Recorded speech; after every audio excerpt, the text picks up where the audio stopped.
dažnai savo klientams sakau, jeigu nori tapti daktaru, nesvarbu, kad tu turi patirtį, supratimą, bet yra žingsniai, kuriuos tu nenori, privalai pirmo kurso klases išklausyti, antro kurso klases išklausyti. Nesvarbu, kad tu jau pagatavas gal šeimoje gydytojų žagas, ne PVZ. Tai aš manau, kad lygiai taip pat dirbtuvės tu nenori, jeigu tu nori pasiekti rezultatą, tai yra disciplina. Labai daug išsinešiau, buvo labai daug aha momentų. Ir džiugu matyti, kad tikrai verslininkai ir dalinasi, ir patys auga, ir tikrai atviri naujovėms, ir pasiūlymams, ir įžvalgoms.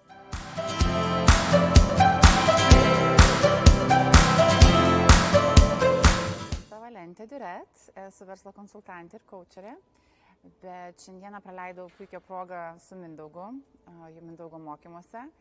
Ir kaip ir kiekvienas coacheris ar verslo konsultantas ar verslo savininkas tikrai turi vis tiek semti žinių, pasitikrinti save, pasimatuoti su rinkoje, kas vyksta. Ir aš sakyčiau, kad šiandien tokia labai puikiai praleista, labai daug išsinešiau, buvo labai daug aha momentų. Ir džiugu matyti, kad tikrai verslininkai ir dalinasi, ir patys auga, ir tikrai atviri naujovėms, ir pasiūlymams, ir įžvalgoms. Tai buvo labai, kaip pasakyti, geras kolektyvas šiandieną ir ypatingai paliko įspūdį viešnia šios dienos, Audronė. Tai tikrai labai įspūdinga moteris su nuostabia patirtimi ir tikrai labai buvo taip smagu matyti ją, kad jinai dalinasi ir tikrai labai daug gerų įžvalgų, labai daug gerų patarimų. Tai manau, kad kiekvienam patarčiau pasidomėti mokymais, tikrai neaplenkti Mindaugo, tikrai yra iš ko pasimokinti ir yra ką sužinoti.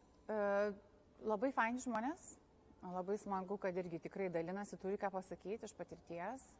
Yra žmonių, kurie tikrai turi neribotą viziją ir labai irgi tas smagu, kad neriboja, nes nededa savęs į rėmus, atviri, tiki savo viziją, savo darbais, savo pasirinktą kryptim, kuo užsijams, tai tiko ir patiko. Kadangi aš jau 15, beveik 20 metų užsiemu tuo, tai man daug kas buvo jau girdėta, matyta ir pavadinimai, ir pavardės, ir vardai, ir tie patys video, bet visą laiką smagu, kad ir dar kartą pakartot, nes vėlgi metams einant mūsų patirtis yra kitokia, mes kitus dalykus išgirstam. Nors ir tą video galbūt čia mačius ir prieš 10, prieš 15 metų, šiai dienai gal tas pats interviu, bet aš išgirdau kitas žinutes. Tai visą laiką sutinku, buvo labai gera idėja. Ir tikrai ne veltui tas video 30 minučių tikrai ne veltui buvo praleista, tai manau, kad buvo irgi išsinešiu kelis aha momentus iš to. Buvo, taip, išsinešiu tikrai nemažai, kaip ir sakau, kaip ir pati, kad ir coacherė, bet man reikalingas irgi coacheris, tai tikrai visą laiką atvira, nes manau, kad kiekvienas turi ką papasakot, kiekvienas turi ką patarti, nes visada iš šono, smagu, kai žmonės pasižiūri iš šono ir jie visai kitaip mato kai kurios dalykus. Outsideris labai dažnai gali tokių paprastų, bet neprastų patarimų duoti.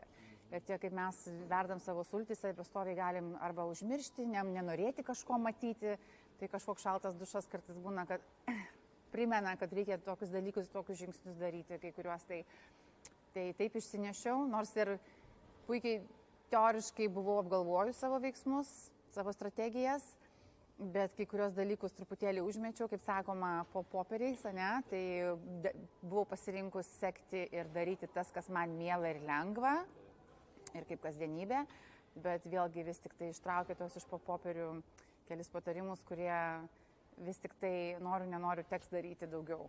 Būtent, taip, norisi rezultato ir, kaip ir sakau, visą laiką kitų įžvalgos būna tokios, gal dažnai būna toks kaip ir griežtesnės. Jeigu tu atviras esi priimti tuos patarimus ir tas įžvalgas, tai manau, kad čia atveju tas ir įvyko. Drąsiai priėmiau, esu atvira visą laiką pasiūlymams ir pamokoms, ir įžvalgoms, ir patarimams. Tai manau, kad šiandien išsinešiu pakankamai.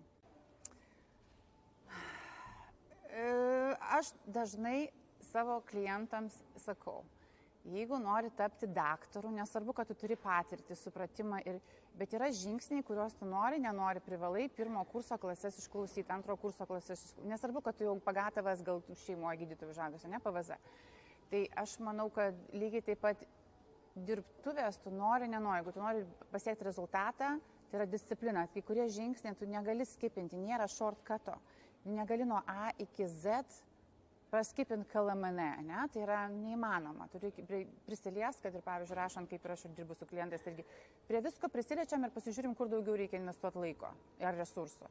Tai šiuo atveju, jeigu įsipareigoji, tarkim, metus laiko, ar ten 3 mėnesius, ar 6 mėnesius, investuok tuos resursus savo laiką, nori, nenori, nes laik atsipirks. Tai tikrai kiekvienas pratimas, kiekvienas klausimas, kiekvienas tas minutės užduoties įvykdymas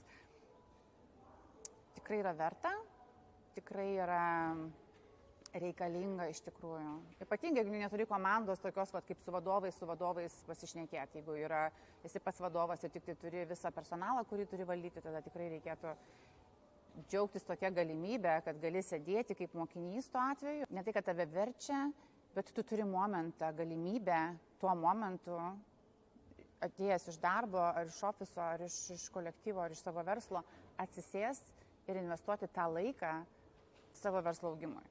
Tai čia be kalbų, absoliučiai.